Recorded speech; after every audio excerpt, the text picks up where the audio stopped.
Welcome to Season 5 of Outstanding Women Leaders, Witty and Wise Conversations. I'm your host, Katie L. Eads, founder and chief owl at Outstanding Women Leaders, Professional Coaching and Podcast, an organization dedicated to empowering women in leadership, relationships, and life. Owl is on a mission to host 100 million witty and wise conversations that inspire you, disrupt the way leaders think, and stir your soul into aligned action. That inspiration begins with a set of rules to guide our conversation today. Rule number 1, nobody gets to be wrong. Rule number 2, nobody gets to be right. Rule number 3, everybody gets to be vulnerable. And my favorite rule, everything is included. We do not edit here. If a phone rings, a child walks in, it's all in the podcast. This conversation is exactly what it needs to be in this moment in time. We've asked our guests to join us via video to allow us to create authentic connection. Eyes are the window to the soul. You will be seen here. You will be heard. There is space for you. When this conversation comes to a close, I will ask our guests 3 questions. If you've tuned in before, you know what they are. If you haven't, you don't want to miss them. But enough about me. Today, I'm excited to welcome Outstanding Women Leader, Loni Lebanoff. Loni went to the University of South Florida pursuing biology and psychology, where she ended up doing 3 years of neuroscience research. And then she reached out to top 2 education researchers in the world on Learn to Learn to create her curriculum, starting CogniTutor in 2015. Did I get that right? CogniTutor. CogniTutor. Okay. In 2015. I knew I didn't have that right. She started with her first student who couldn't pass a state test from 3rd grade until 10th grade. After 6 times meeting, and the 7th time, she told them she almost got a perfect score in the test, even though they had never studied for the test. Instead, they focused on life skills and critical thinking, and the student was able to apply the knowledge on her own. There, the school reached out to see if they could work with them, and that's when she started helping schools and school districts. Her results speak for themselves. After just 6 months of funded tutoring, she helped increase another student's grade. Also, schools continue to request that she come in and help with test prep. And through this, she's increased school budgets by increasing their grade levels. And there is a 90% success rate with a workshop that is only 1 week long, 15 hours, with students that the school was not able to reach in a full school year. Today, she not only does work with foster youth, special needs students, and all students with tutoring and art to help them learn how to learn, but she also works with adults and partners with businesses to help their employees with professional development and language learning. She's developed partnerships with schools, school districts, nonprofits, state organizations, and scholarships. Aside from that, she's a real estate investor too, giving affordable housing to people in the community and looking at potential solutions with some of the biggest land developers in the United States to be able to help with housing and quality of life for foster youth, trafficked kids, and victims. In addition, her business went to a reality TV show, The Blocks, which had thousands of competitors and will be showing in a few months. Her company is now in over 21 states, and they're going international this year to help kids in the biggest way possible, not only right now, but also in the future, setting up future generations. Welcome, Loni. Thank you so much for joining us today. Thank you. Hi, good to meet you. I love to start with your backstory. How does someone just wake up and decide they're going to change the entire world? It's a weird story. So it wasn't really conscious, and honestly, the opportunity found me. And so you had mentioned Sarah, the first student really that I had. I had just graduated college, trying to figure out what I'm going to do in life. And so she just came to me saying she needed tutoring. And that's when I found out that for 7 years, she had not been able to pass the state test. And they just keep pushing her forward, pushing her forward. And so, like you said, we just met 6 times. And then she came back and she said, hey, I not only passed that test, but I almost got a perfect score. And we had never looked at that test before. And so our mission, our focus is life skills. So those things like financial literacy, interpersonal skills, things like critical thinking, reading comprehension, time management, emotional regulation, motivation, and confidence. It's like all the things you wish you had learned in school. Those are the things that Sarah and I were focusing on. And she was able to take those skills, apply it to the test on her own, and get that score on her own. And that's when her school called and they're like, how did this happen? And I really felt at that moment like, did a school just ask me how I had gotten the results? And that's when I really felt an obligation like, hey, we need to do something to help students understand the root of the problem in education. Let's tackle that. If they know how to learn, if they're able to do that, they can do anything. And so that's when they were like, work on our campus. And I, on the side, make a company really fast. And I'm like, hire my company. And so I don't know why or how, because I did not have a business background, an education background at that time. I didn't have anyone who was an entrepreneur or business owner, but it really kind of found me, and I'm just honestly so grateful for the opportunity. Yeah. And so this, after this student and this opportunity finding you, you've really, you've expanded, you've been on a TV show, you've been recognized in the business world. But how do you start to navigate putting those pieces together? How do you build a company while also building students' education? I'm not going to say that it's easy, but it is something where if you have mentors and people who have done it before you, like definitely do not shy away from asking for help. For sure. So when I started, really what it was I was tutoring myself, and our first foster youth organization reached out to us because they had found our website. And so during that first month, I was all about it. I was like, start the LLC, start the website, and just try to figure out how we're going to structure this thing. And we get contacted by a foster youth organization. We're starting to get students. And so I recognize, okay, I need to hire tutors to do the job. Um and so it's a team effort too. So recognizing that you need your team in order to grow. Like there's absolutely no way we could have grown to this without the team. And so at the beginning, it really was just me. I started hiring the tutors. We had session reports that we would send to students, and I would receive every single one in an email. I read every single one.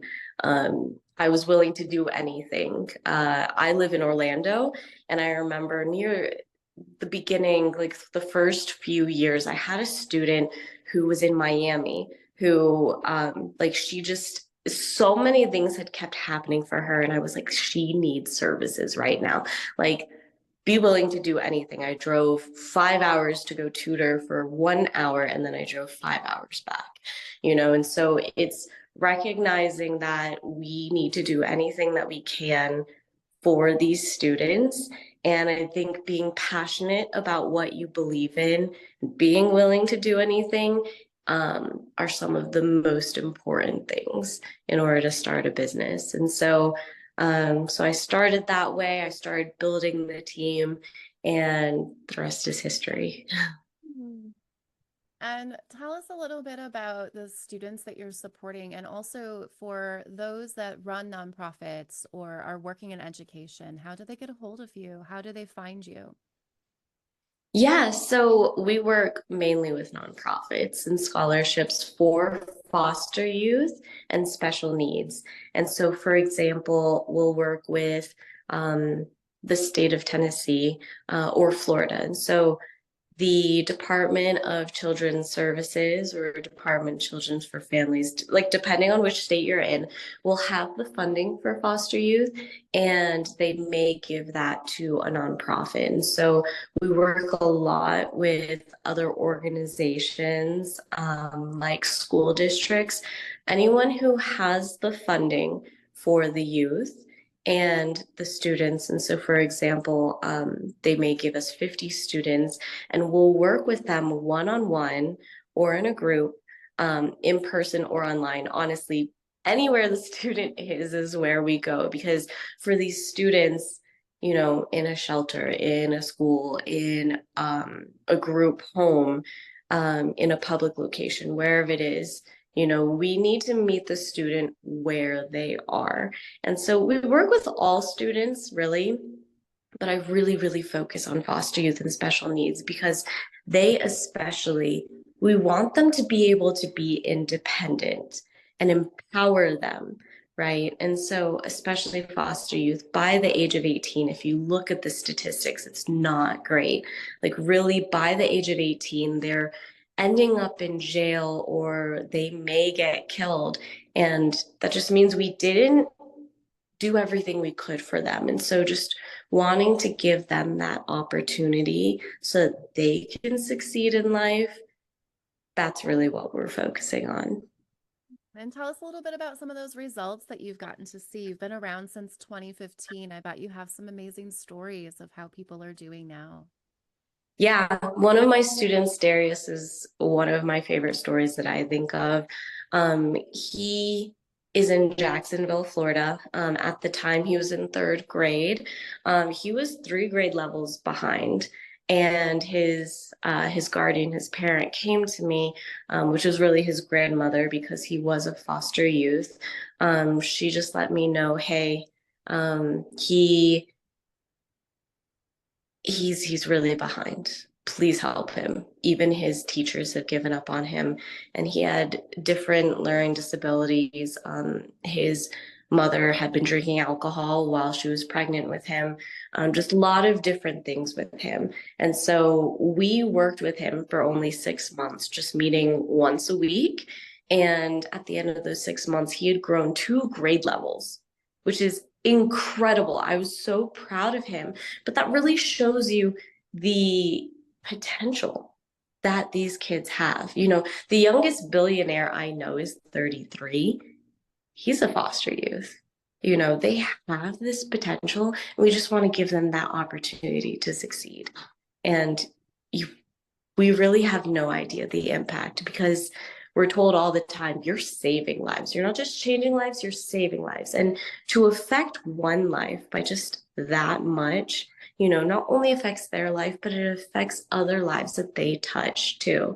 And, they don't have to continue that cycle because now they understand there's a different way that we can go about this, and like you can succeed in life, you can win, and so those are just a couple of the stories that I really, really love to share. Just, it's truly incredible what these kids are capable of.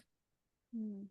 Um, it's interesting to hear you talk about going into a school system and not talking about teaching to a test. You're not talking about any of the direct things that they're learning. Tell us a little bit about how these skills you do focus on allow these kids to learn in class. Mm-hmm. So in schools, teachers, nowadays are tired. They're working with a lot of students. The environment and how the kids are also affect teachers, and other students. And so when they're focusing on, okay, we need to pass this test at the end of year, we need to show that the kids truly learned through these different metrics. Sometimes there are schools that are struggling and they're not getting a high enough graduation rate, or their students, just are at risk at not being moved to the next grade. And so schools or school districts will have us come in and either into the classroom with the teachers just to help support them. In those cases, the teacher is teaching. The instructor that we have with CogniTutor is going around and really keeping students engaged and paying attention. And then when they're doing their work, the tutor is then in small groups, bringing different students in to have a more one-on-one interaction. But also when they're in small groups, they're able to feed off of each other too and learn from each other. And so through that, the students are getting more engagement. They're learning the material in a slightly different way, hearing it from the instructor and also from their other peers. And so we work with them on that lesson, but also we're supporting and really emphasizing those different skills that are going to help them in the future. So we're building habits through those everyday interactions with them where it's like, you got this, we're giving them confidence and they're learning the confidence in themselves. We're teaching them different things like motivation, like why do they care really? That's one of the first things we do because if a student doesn't care, they're not going to do it. And so that's the first thing is what do they care about? And let's help them get there. And so when they start to recognize, oh, it's about me, what do I want? They start getting excited about that goal that they're choosing, right? Sometimes we have high schoolers who are like, I want to start a hair business, for example. And so they have that goal and we help them make it a SMART goal and start going towards that. And so because of that, everything that they're doing, they kind of recognize, is this helping me towards that goal that I want? And so they get excited about it. So that's an example of one of the programs that we do in schools. And we have another one where we help with graduation rates that you mentioned, where we come in just for 1 week. And so with that one, it is very focused on a test because for students who are looking to graduate at that point, they have to be able to have a certain level on a test. And so with students, like all year long, a school will try really hard with certain students. And, just for some reason or another, that student isn't able to do as well on the test. And so we'll come in, we have those workshops just 15 hours long, 1 week. Like you said, it's a 90% success rate. We're focusing on different patterns for the test. And even students who, just came over into the country for 2 months, barely speak English, are able to do really well on that test. And so that's how we're able to, for example, increase the budgets that schools have because we're increasing those graduation rates. And so it's amazing. The students are able to get their diplomas, which is really key, in order to be successful later on in life. And you've worked with some pretty renowned neuroscientists. Tell us a little bit about some of the methodology or pedagogy that you have discovered in some of those insights. Yes. So when we first started, I was like, okay, I did neuroscience research. Yes, I understood psychology, I understood biology, and I myself am a lifelong learner. But at the very beginning of CogniTutor, I was like, I need research to back this up.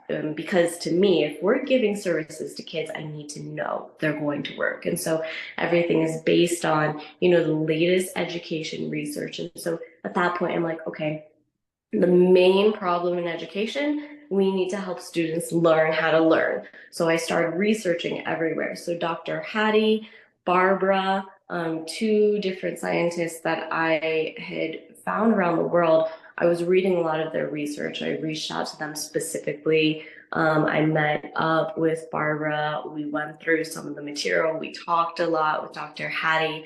I went through his material. I reached out to him, asked him a couple questions, and really understood their research more. And they're kind of just saying, what you're looking at is the cusp of where we are with this research. And so it's focused on a person is three different aspects to become a better learner. So one is the actual critical thinking part, right? So do you understand, can you comprehend this problem?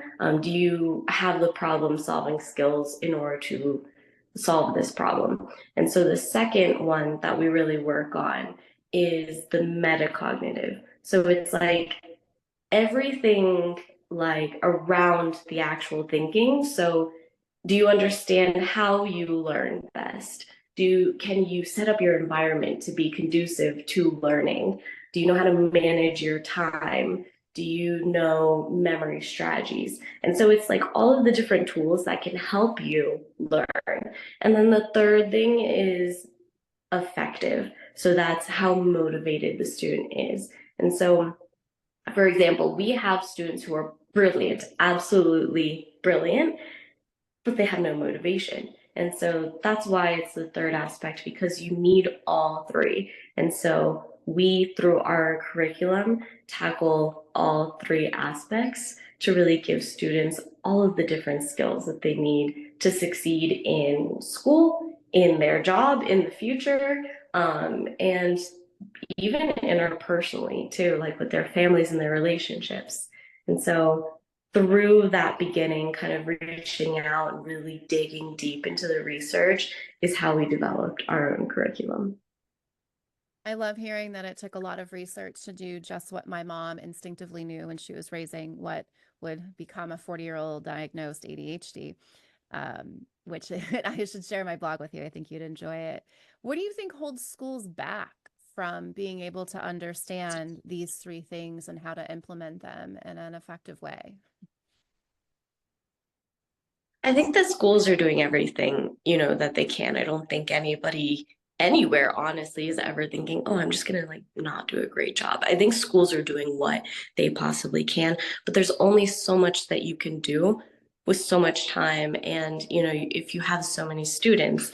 And so really with schools having supplemental help is it, and that's where we're coming in and helping. And so I think that, like with our program, we also help teachers with continuing education credit. So um, so often teachers have to take those in order to stay on top of different things or to continue learning different skills or tactics to really help students.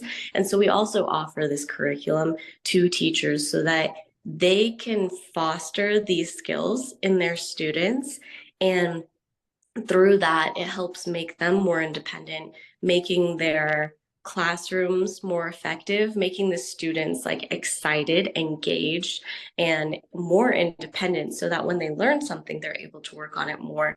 And then the teachers are able to focus on the other students who are maybe a little bit more at risk. And so I think schools are doing everything that they can. It truly is a community to Mm, raise a child. yeah. The one-on-one interactions and small groups that you talked about, where do you see that shift happening? Like how quickly does it take as you're working in these small groups or one-on-one with students to start to see progress and results? So it's different for every student, honestly. On average, for example, with foster youth, within 6 months, they will go from failing all classes to passing and actually getting like all A's and B's within 6 months, just meeting once a week. And so that's incredible. Like that speaks nothing to a student, who has a supportive environment with parents, a bed at home, like food, so I'm giving you data based on a lot of foster youth that we work with, but again, it's going to be different for every student. And you have to remember with foster youth, on average, they're 4 grade levels behind. So it's going to be much, much faster with students who have stability, who are motivated automatically. And again, like this, learning life skills is not just, for someone who's behind in school. Really, it's for anybody, including adults, like you mentioned. Everybody can benefit from having more life skills, which is just going to make success easier and faster. And so we even work with students who are at the top of um, like their grades. And so they're not behind, but still they want to learn to be more independent. And so even they will work with us, and that helps propel them even further. Yes, that's why Katie's Classroom on the podcast offers these same skills that you talk about for adults. So I love that you mentioned that even adults can benefit from particularly effective motivation, understanding their metacognition, their environment, how they work and flow best. Uh, we can be be much older and still not even aware of those things. It's interesting that you mentioned that. Why Exactly. foster youth? What made you so drawn to helping those that have been through foster programs? Right. So, like I was saying before, the statistics are not great, and we need to take care of our youth. Our youth are our future, right? And they're given they're not really set up in a great situation, to thrive. And so we help with everyone, but really the focus is foster youth special needs because we want to empower them to be independent. And obviously, the system is not working as well as it could for them to give them those opportunities. And so, really, that's why we focus on them the most to give them that opportunity to succeed that maybe they hadn't had in the past. Thank you so much for sharing your mission with everybody. I am excited to share this podcast with several executive directors I know who would love to be able to contact you for some of these services for the kids that they support. I specifically around the tutoring, it seems that you have quite a secret sauce in how you tutor people that just goes simply beyond pull out your math book, let me see what you're working on, let me show you how to Mhm. do this. Can you talk a little bit, anything special there on how if you were to come in and support a tutoring program to shift into some of this research that you found, what does that look like? Yeah. So we work with a lot of organizations. We are in the 21 states, like I mentioned, and we're trying to get into all 50 in the next 6 months just because there are more students that we need to help and to empower. And so, what that looks like is individual or group tutoring, like we mentioned, online or in person. And so, what happens in those sessions is first and foremost, the tutor comes in as a mentor, almost like an older sibling to the student, because when they're able to see, hey, it's possible, they're not that different from me, or I have somebody who is stable in my life who cares. Those are the things that help break down the walls and make the student a little bit more receptive to the tutoring. And so we have a focus on that at the very beginning, figuring out what is going to motivate and engage this kiddo. And so that's how we start. A lot of the times the students come in because they need help with third grade reading or something specific. So for about 45 minutes in an hour-long session, the tutor is going to be helping them with homework, with lessons, that they need to get their grades up now. And then for 15 minutes in each of the sessions, we're going to be working on those life skills that we mentioned. And so not only are we focusing on the now, but we're also giving them those tools. And throughout the week, we're also helping them build those habits. And so every time they're coming back, we're building on those skills and we're really making them habits, life habits, so that they can succeed. Because, when we hear something one time on a podcast, it's like, oh, that's great. But it's different, like who goes and actually lives that out and practices it and remembers. And so that's why our program has such an emphasis on let's practice this here and now and then throughout the week so that it's happening almost automatically in our kids. Yeah, that's what the Harvard Leadership Book research shows. There are three things that impact the limbic system, which is really what you're talking about targeting. There's motivation, it's got to be there. It sounds like you do have a deep understanding of how to connect with the kids and find out what's motivating them versus pushing them towards college or whatever the agenda is for schools at the time. Former high school teacher here. And then you have practice and feedback, which are the three things that the Harvard Leadership Book tells adults that if they want to get better at a skill, that those are the areas to focus on. So it's exciting to see the way that you've brought that same research to life in the tutoring programs. And how do you train your tutors? Anything special there? What do you look for when you're bringing in people to work with you? Something I've noticed is there's oftentimes a lot of people that want to volunteer, but they're actually doing more harm sometimes than good. Yeah, it's important to meet the student where they are. So um, we have a lot of tutors who are current teachers, past teachers. We even have tutors who have their PhD in education, and so it's a lot of the time people with a lot of background in this. And so, but we also work with people in college still, just because they are the close, like all they do is education and learn, right? And so sometimes it's harder to learn from a professor, someone who's just so high and they understand things. And so having someone a little bit closer to your level, who's closer in age, sometimes that's what a student needs to, is to see an older sibling. And so what we look for is competence, right? They need to understand the material. Number two, they need to care. And so we're looking for people who are going to really be consistently there for their students. Because I mean, foster youth, especially, they're used to people coming and going in their lives, and we need people who are going to be consistent and passionate about helping them. And so some of those things are the things we're looking for in tutors. So we find them, we interview them, and then they go through our training, which helps them be a little bit more trauma informed. So they understand who the students that they work with may be. And then after that, they're working with the students. They have different resources from us, and we're reading every single session report that happens after a session to make sure that the student is progressing, that the tutor is interacting with the student in the correct way. And then we're interacting with those guardians monthly to be checking in to seeing like, hey, what's going on? Are there any suggestions? Are you hearing things from the teachers? And so those reports go out to the guardians, the teachers, anyone that will be on a team for the student. And so those are some of the ways where it's like, let's make sure that we're giving the best services to the students, and then let's always be quality checking.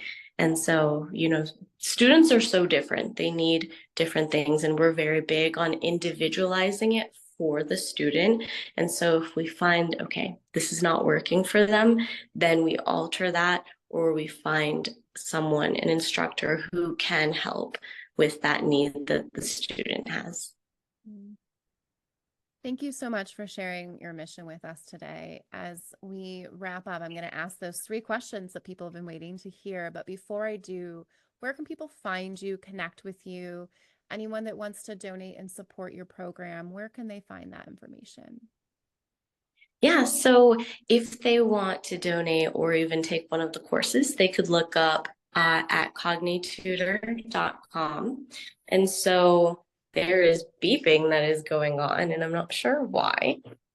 So for that, they can go to www.cognitutor, cognitutor.com. They can also find us on social media. So they would just look up CogniTutor on Instagram or Facebook, or they could also watch The Blocks, which was the TV show that we actually won Most Investable Company on. And so there are lots of ways that they would be able to contact us. And we would love to work with more students and continue our mission at empowering our children. Are you currently located in New Jersey? We are actually. Excellent. And you mentioned the state I'm living in is Tennessee. How about Illinois? We're not yet in Illinois, but it is on our radar. We are reaching out to them, reaching out to the state, to the different nonprofits there.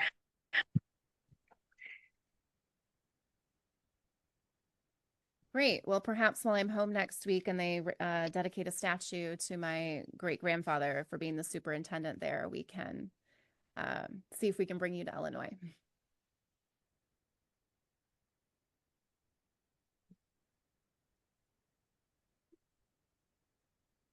And it looks like we have lost you on this. Hopefully Can we you hear me? I can hear you perfect. now. Yeah, we lost you there for a little bit. Sorry about that. What were share again what you were saying since we missed it. Um, The last question, you were asking about New Jersey. So, and then Illinois. So we're not in Illinois yet. We are reaching out to the state, to the different nonprofits that are there. And so, like I mentioned, we're trying to get into all 50 states in the next 6 months. And so we have the team, we have the infrastructure and the automation and the systems for it. So that we have the caring people where it matters the most. And so we've built the organization to be able to support helping students all across the US and then eventually globally.